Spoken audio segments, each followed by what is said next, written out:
Hello dear students, today current electricity का एक important concept Kirchhoff's law and its application को मैं यहाँ पर एक्सप्लेन करने जा रही हूँ। बहुत इंपॉर्टेंट कॉन्सेप्ट है plus a high level of applicative approach. So यहाँ पर किरचॉफ्स के दो लॉ हैं, फर्स्ट लॉ और सेकेंड लॉ।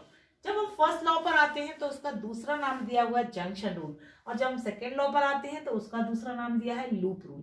क्यों हम इसको जंक्शन रूल बुलाते हैं? क्योंकि ये कहीं ना कहीं जंक्शन से कोरिलेटेड है। मतलब जंक्शन आपके दिमाग में पहले आना चाहिए कि जंक्शन क्या है।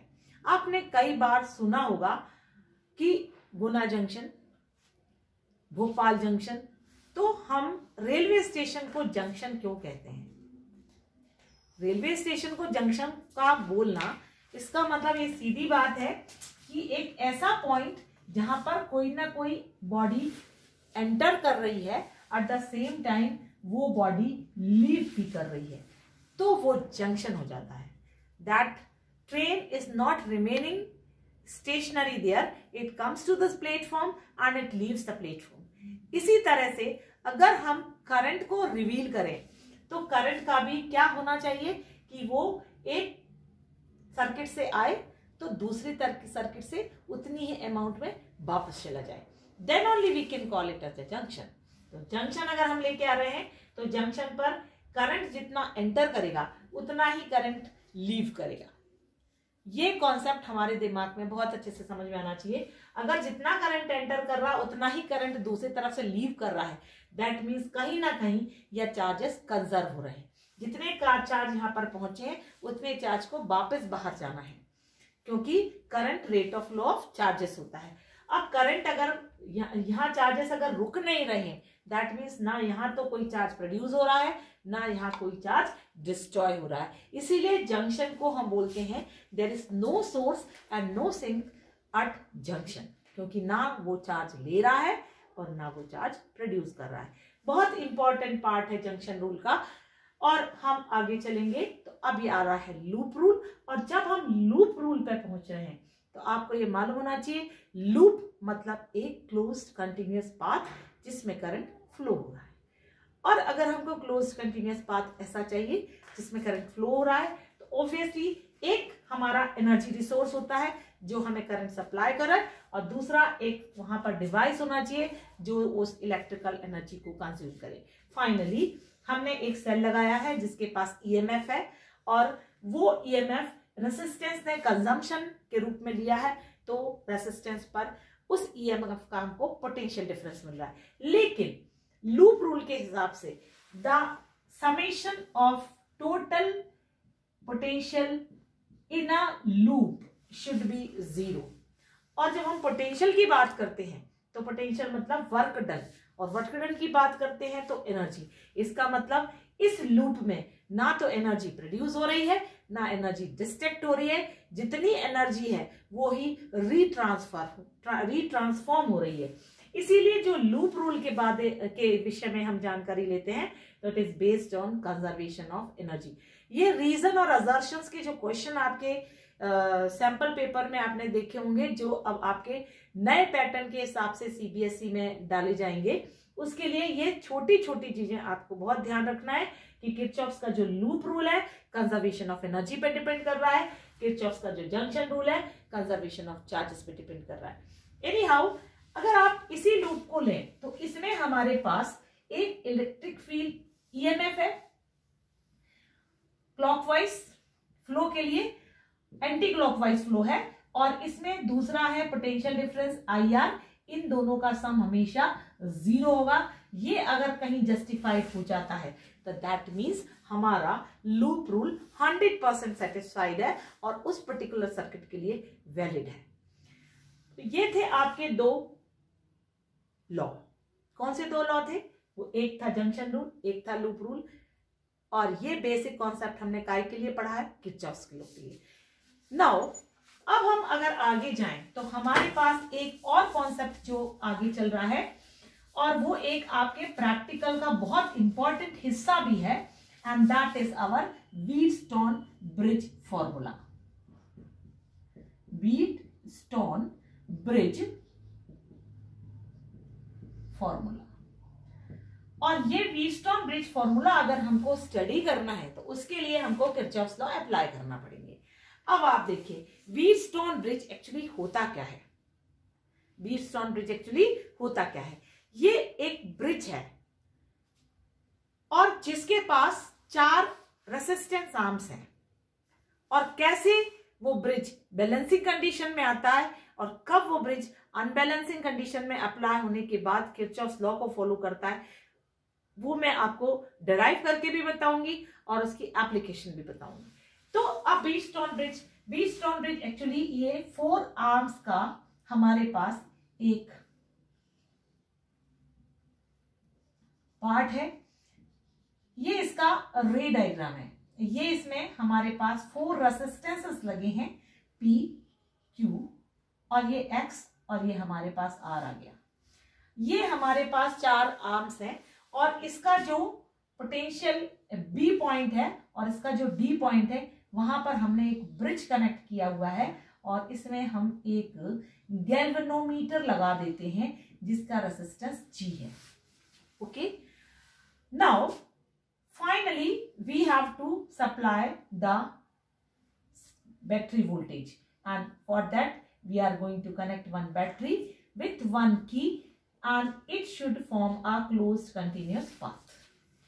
Now अब जब मैं ये व्हीटस्टोन ब्रिज का फिल्म फॉर्मूला आपको डिराइव करके दूंगी तो फाइनली आप देखेंगे कि मैं इसमें किरचॉफ्स का रूल भी लगा रही हूं और लूप रूल भी लगाऊंगी। तो आपको काफी हद तक जो लॉ है किरचॉफ्स का उसकी एप्लीकेटिव अप्रोच समझ आएगी। एट द सेम टाइम इसमें एक और कॉन्सेप्ट है, वो है साइन कन्वेंशन का। तो साइन कन्वेंशन के लिए आप ये बात अपने दिमाग में सेट कर लीजिए कि जब भी हम इस फ्लो ऑफ करंट को एंटी क्लॉकवाइज लेंगे तो हम सारी वैल्यूज लूप रूल में प्लस में लेंगे और जब ये फ्लो को हम एंटी क्लॉकवाइज होगा तो हम उन पर्टिकुलर पोटेंशियल्स को नेगेटिव पार्ट में लेंगे, क्योंकि फाइनली हमारे पास जो ये लूप आएगा वो पोटेंशियल के समेशन पे डिपेंड करेगा। क्यों डिपेंड करेगा?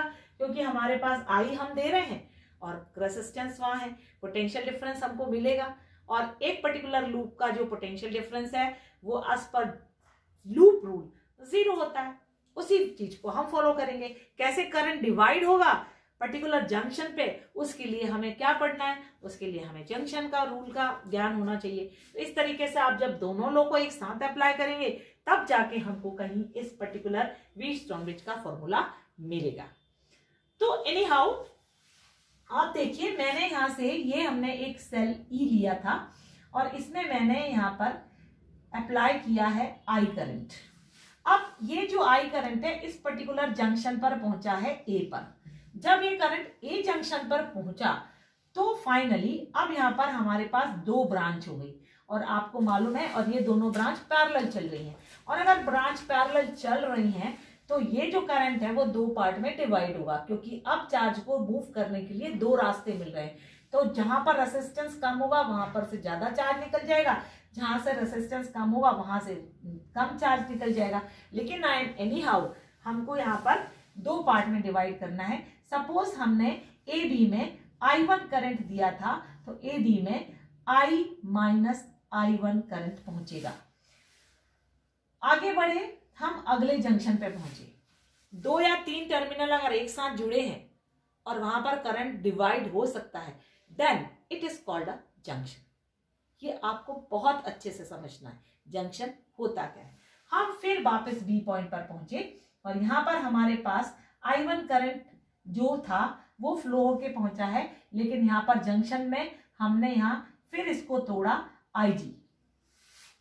गैल्वेनोमीटर से जो करंट पहुंच रहा था हम उसको सिंबलाइज कर रहे हैं IG के फॉर्म में। आप I3 भी लिख सकते हो, लेकिन अगली ब्रांच में जहां पर करंट बाहर आता है वहां करंट माइनस होता है और जहां करंट एक साथ जुड़ता है वहां करंट प्लस होता है। फाइनली आपके पास यहां पर हो जाएगा I1 माइनस IG। ओके, ये I1 minus IG junction A, B और C पर पहुंच गया, no doubt. At the same time d junction की कंडीशन आप देखें क्या स्थिति है। हमको हर जंक्शन देखना है, हर पॉइंट देखना है जहां पर करंट एंटर कर रहा है या करंट लीव कर रहा है। फाइनली यहां पर हमारे पास I माइनस I1 पहुंचा था और यहां से हमारे पास IG पहुंचा है। अब यहां पर आप देखिए ये दोनों करंट एक ही डायरेक्शन में इस जंक्शन डी पर पहुंच रहे हैं, और जब ये दोनों एक ही डायरेक्शन में जंक्शन डी पर पहुंचेंगे तो they will get add up. अब हमको एडेड अप करंट मिलेगा डीसी में, वो हो जाएगा I minus I1 plus IG। Okay, now we are coming to C. अब सी पर भी जो बीसी से करंट आ रहा था वो भी सी पर पहुंचा है, और जो डीसी से करंट आ रहा था वो भी सी पर पहुंचा है। जब ये सी पर पहुंचा तो अब ये क्या हो जाएगा, यहां पर हमारे पास हो जाएगा I1 minus IG minus plus of I minus I1 plus IG। तो ये IG से IG कैंसिल हो गया, I1 से I1 कैंसिल हो गया, हमको फाइनली I करंट। अब आप देखो I करंट हमने सप्लाई किया था A पर, और जब ये सेल के पास वापस पहुंच रहा है तो I करंट ही हमें वापस मिल रहा है। So that means it is very clear that there is no source and sink at the junction. अब हमें निकालना है इसमें व्हीटस्टोन ब्रिज का फॉर्मूला। तो उसके लिए हम क्या करेंगे, हम ये दोनों लूप कंसीडर करेंगे। कौन सा लूप कंसीडर करेंगे, एक लूप हमारा ये कंसीडर करेंगे हम, ये वाला। That means a b and d. यहां पर हमारे पास IG करंट था, G यहां पर रेसिस्टेंस था, यहां पर हमारे पास I1 करंट था, P हमारे पास रेसिस्टेंस था, यहां हमारे पास I माइनस I1 करंट था, और X हमारे पास रेसिस्टेंस था। ठीक, तो इस लूप में आप देखो मैंने आपको पहले ही बोला है जो भी क्लॉकवाइज है उसे हम नेगेटिव लेंगे, जो भी एंटी क्लॉकवाइज है उसे हम पॉजिटिव लेंगे। उसी रूल को हम फॉलो करके आगे बढ़ रहे हैं। I1 इंटू पी यहाँ नेगेटिव हो जाएगा, minus of IG into G वो भी नेगेटिव हो जाएगा, और यहाँ आ जाएगा plus of I minus I1 into R. ये एंटी क्लॉकवाइज है, एंटी क्लॉकवाइज आपको पॉजिटिव लेना है और क्लॉकवाइज आपको नेगेटिव लेना है। क्लोज्ड लूप के लिए टोटल सम 0 होता है, तो ये आपका एक इक्वेशन बन गया। ठीक है, फिर हम दूसरा लूप लेंगे। जो दूसरा लूप हम कंसीडर कर रहे हैं वो दूसरा लूप हम कंसीडर कर रहे हैं ये वाला, और इस लूप को जब हम कंसीडर कर रहे हैं तो हमारे पास IG यहां पर था, IG करंट हमने दिया था, ये करंट आ गया I1 माइनस IG, और इसमें हमने Q डाला है, और हमारे पास यहां पर आ रहा है I minus I1 plus G, और इसको साथ हमारे पास R रेसिस्टेंस था। ये हमारा जो सेकेंड लूप है वो हम लेंगे B C D B, B C D B। Closed loop को हमेशा ऐसा लिखते हैं, और यहां पर हमारे पास आ जाएगा A B D A। ये दो लूप हमने कंसीडर करते। एक लूप का हमारे पास कॉन्सेप्ट है, दूसरे लूप में आप देखो हम वही रूल फिर अप्लाई करेंगे, जितना भी क्लॉकवाइज है वो नेगेटिव और जितना भी एंटी क्लॉकवाइज है वो पॉजिटिव। तो अब आप देखिए एंटी क्लॉकवाइज यहां पर चल रहा था IG इंटू जी, और यहां पर हो गया plus of I minus I1 plus IG into R, और minus of I1 minus IG into Q equals to 0। पूरे लूप के लिए फिर से हमारा पोटेंशियल डिफरेंस 0 आ रहा है, ये हमारा माइनस हो जाएगा, ये दोनों हमारे प्लस हो जाएंगे। ये आप ध्यान रखिए, एंटी क्लॉकवाइज पॉजिटिव और क्लॉकवाइज नेगेटिव। ये आपका दूसरा कंडीशन आ गया है, दूसरा आपका बन गया है इक्वेशन। इन दोनों इक्वेशन को बनाने के बाद हमें क्या करना है, हमें इसकी बैलेंसिंग करना है, और जब हमें बैलेंसिंग करना है तो हमें ये ध्यान रखना है कि बैलेंसिंग कंडीशन में IG की वैल्यू 0 हो जाती है। तो now we will apply this on this equation, we will apply the balancing condition. तो minus of I1 into P plus of I minus I1 into P equals to 0 हो जाएगा।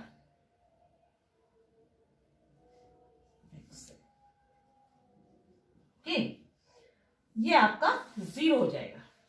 क्यों 0 हो जाएगा? क्योंकि हमने IG की वैल्यू को 0 डाल दिया। IG का वैल्यू 0 मतलब no current is flowing through galvanometer. Galvanometer का डिफ्लेक्शन 0 मिलेगा। B and D are at same potential. B and D are at same potential. अगले हिस्से में फिर हम आए, हमने फिर यहाँ पर IG की वैल्यू को 0 करा, क्योंकि बैलेंसिंग दोनों तरफ लेना है। बैलेंसिंग हमको दोनों तरफ लेना है, बैलेंसिंग एक तरफ नहीं आएगी। अगर एक साइड का हमने ब्रिज बैलेंस किया, दूसरे साइड भी बैलेंस्ड होना चाहिए।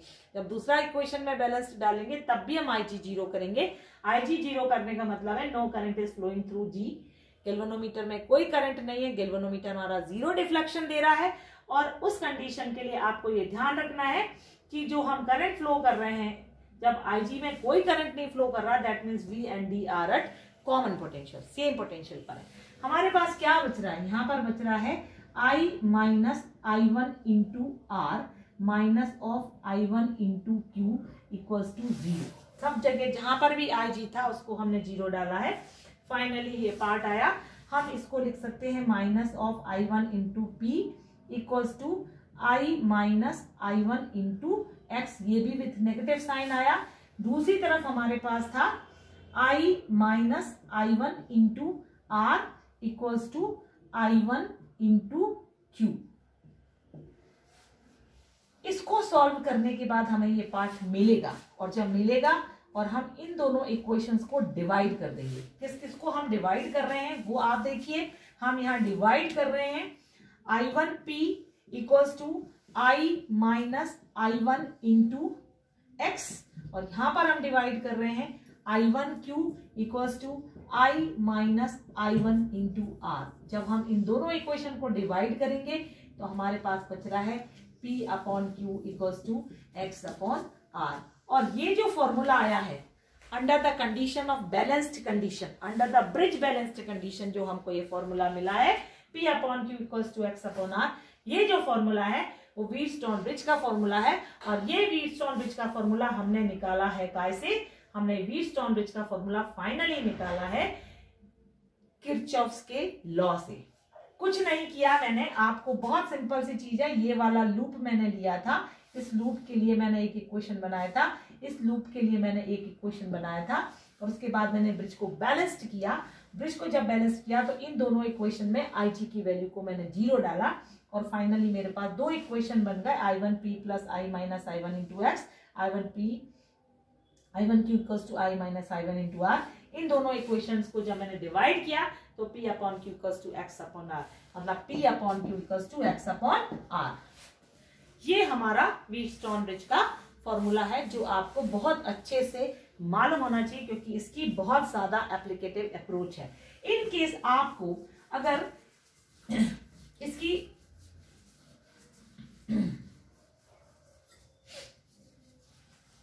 इन केस अगर आपको ये न्यूमेरिकल के रूप में मिलता है इस तरीके से, मैं एक बहुत सिंपल सी चीज बता रही हूँ। जनरली हम इन चीजों को, छोटी छोटी चीजें जिन्हें हम ध्यान नहीं देते हैं, और जब ध्यान नहीं देते तो फाइनली हम बहुत सिली कहना चाहिए मिस्टेक्स कर जाते हैं, और उसके कारण हमारे 3 नंबर चले जाते हैं। और जो हमारा क्वेश्चन मात्र 2 लाइन का था, हम उसे बहुत बड़ा भी कर लेते हैं।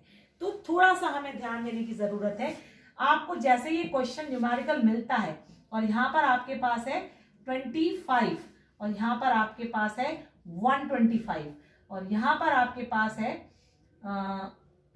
30, और यहाँ पर आपके पास है 150।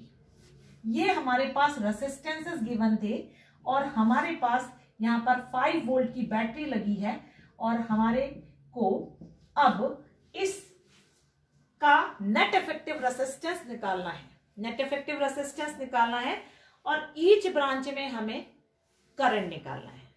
तो जैसे हम इस फिगर को देखेंगे, सबसे पहला हमारा दिमाग कहाँ जाएगा कि हमें इस किरचॉफ्स लॉ को इसे फॉलो करवाना है। लेकिन आप ये ध्यान रख लीजिए कि हमें सबसे पहले इस क्वेश्चन को देखने के बाद हमें ये देखना होता है कि ये जो हमने ब्रिज जो हमको गिवन है उसमें ये कंडीशन कहीं सेटिस्फाइड तो नहीं हो रही। P upon Q equals to X upon R। ये हमारा P है, ये हमारा Q है, ये हमारा X है, और ये हमारा R है। आपको अगर ऐसे नहीं लेना है, आप दूसरी तरीके से भी मैनेज कर सकते हैं। इस लॉ को हम ऐसे भी ले सकते हैं, 25/125 इक्वल्स टू 30/150। ये 1/5 आ गया और ये भी 1/5 आ गया। आप बीच में कवर लेके दोनों तरफ का भी लोगे और वो कंडीशन भी अगर सेटिस्फाइड हो रही है, क्यों? क्योंकि आप इसे भी मान सकते हैं, P/Q इक्वल्स टू X/R था, तो आप P/X इक्वल्स टू Q/R भी ले सकते हैं, कोई दिक्कत नहीं है। अब आप देखिए दोनों तरह का रेशियो बराबर आया है, P/Q equals to R/X। From there itself, it is very clear that there is no current flowing through BD. B and D are at common potential. Galvanometer will always show zero deflection. एक number में भी question आपको मिल सकता है, ये पूरी value देके पूछ लेंगे आपको गैल्वेनोमीटर में कितना डिफ्लेक्शन आता है, ये आप लिख दीजिए, कोई डिफ्लेक्शन नहीं आएगा। क्यों कोई डिफ्लेक्शन नहीं आएगा? इसलिए कोई डिफ्लेक्शन नहीं आएगा बेटा, क्योंकि हमारे पास यहाँ ब्रिज बैलेंस हो गया है और ये पार्ट हमारा एक तरह से हट गया यहाँ से। तो अब अगर आपको इसे सॉल्व करना है तो आपका ये रीड्रॉ कर लीजिए, सिंपल सीरीज पैरेलल का सर्किट बनेगा और आप इसकी वैल्यू निकाल सकते हैं। ये हो जाएगा 25, ये हो जाएगा 30, ये हो जाएगा 125, ये हो जाएगा 150। इजीली ये दोनों सीरीज में, ये दोनों सीरीज में, उसका फिर कॉम्बिनेशन आप पैरेलल में ले लीजिए। मीन्स ये हो गया आपका एक सर्किट और आप इसका बना लीजिए, 25 + 30 that means it is coming 55। और सेकेंड पार्ट में आपके पास आ रहा है 5, 7, 275। ठीक है, और अब क्या हो जाएगा, 1/55 + 1/275 इक्वल्स टू 1/RP। ये RP आपका, RP की वैल्यू निकालने के लिए आपको 55 × 275/55 + 275 अप्लाई करना है। आपको रेसिस्टेंस इसका मिल जाएगा, नेट इफेक्टिव रेसिस्टेंस इस सर्किट का मिल जाएगा। ठीक है, तो इस तरीके से आपको नेट इफेक्टिव रेसिस्टेंस अगर मिलता है, तो नेट इफेक्टिव रेसिस्टेंस निकलने के बाद आप ओम्स लॉ फॉलो कर लीजिए, क्योंकि ये जो सर्किट है ओमिक है, तो हमारे पास 5 और I और R जो भी आपका निकल के आ रहा है RP, तो I की वैल्यू आपकी डायरेक्टली 5/RP से निकल जाएगी।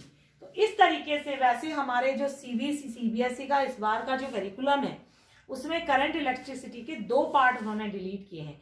एक तो grouping of resistor series parallel combination वाला जो न्यूमेरिकल्स था और जो कॉन्सेप्ट थे सीरीज पैरेलल पर बेस्ड, वो आपको नहीं आएंगे। और दूसरा एक और पार्ट जो उन्होंने डिलीट किया है वो है colour code of carbon resistors. तो ये पार्ट अगर हम डिलीट कर रहे हैं, लेकिन किरचॉफ्स लॉ इसलिए इंपॉर्टेंट हो जाता है क्योंकि न्यूमेरिकल अप्रोच जो उसमें पिछले साल तक आ रही थी वो सीरीज पैरेलल वाली आ रही थी। अब वो सीरीज पैरेलल हटाया, या तो ग्रुपिंग ऑफ सेल आ जाएगा या किरचॉफ्स लॉ का फॉर्मूला न्यूमेरिकल आ जाएगा। ठीक है, तो ये हमारा एक पार्ट यहाँ कंप्लीट हो रहा है कि ये व्हीटस्टोन ब्रिज का फॉर्मूला था। ठीक है, अब ये व्हीटस्टोन ब्रिज का फॉर्मूला था, हमने क्यों पढ़ा? क्योंकि हम व्हीटस्टोन ब्रिज का फॉर्मूला पढ़ के व्हीटस्टोन ब्रिज का एक प्रैक्टिकल है उसे भी डील करेंगे। ओके, वो हमारा प्रैक्टिकल है। कौन सा प्रैक्टिकल है? व्हीटस्टोन ब्रिज का फॉर्मूला।